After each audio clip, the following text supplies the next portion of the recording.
అక్బర్ బీర్బల్ మైత్రి. అక్బర్ హాస్యప్రియుడు, చమత్కారంగా మాట్లాడేవారంటే ఎంతో ఇష్టపడేవాడు. కానీ తనకు సమయస్ఫూర్తిగా జవాబులు చెప్పేవారు ఎవ్వరూ లేరు. తనకు సంతోషాన్ని కలిగించేవారు కావాలి. అందుకు బాగా ఆలోచించి ఒక ప్రకటన చేశాడు. అది ఏమిటంటే, అచ్చు తన ఎలా ఉన్నాడో అలా చిత్రపటం వేసి తెచ్చి చూపిన వారికి 10,000 వరహాల బహుమానం అని ప్రకటించాడు. ఈ వార్త ఢిల్లీ నగరమంతా చాటింపు వేయించాడు.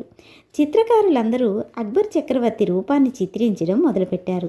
చిత్రాలన్నింటినీ స్వయంగా అక్బర్ చక్రవర్తియే చూసుటకు ఒక నిర్ణీత సమయం ఏర్పాటు చేశారు. ఆ సమయంలో బీర్బల్ ఢిల్లీ నగరం చేరడం సంభవించింది.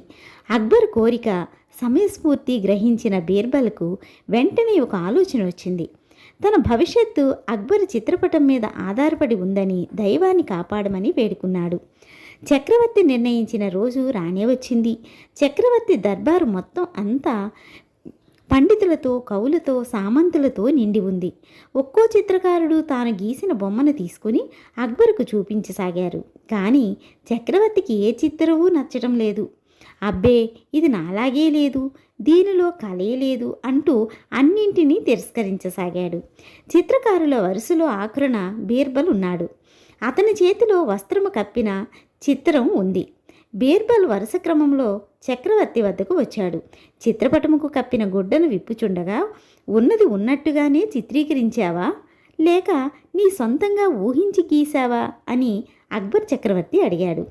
ప్రభువుల వారు చూసి తిలకించండి, తమరు ఇప్పుడు ఎలా ఉన్నారో ఈ చిత్రపటంలో కూడా అలాగే ఉంటారు అని బీర్బల్ పటానికి కట్టి ఉన్న వస్త్రమును విప్పదీసి ఒక చిన్న నిలువుటద్దమును చూపించాడు.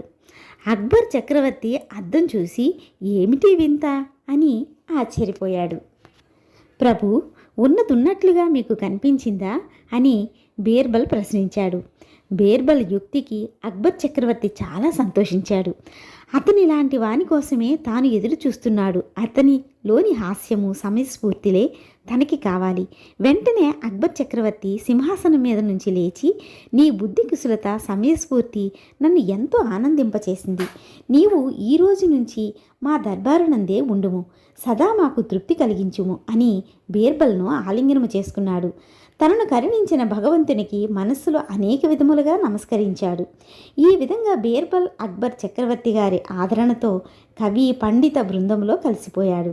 అక్బర్ చక్రవర్తికి మిత్రునిగాను, బంధువుగాను మెలుగుతున్నాడు.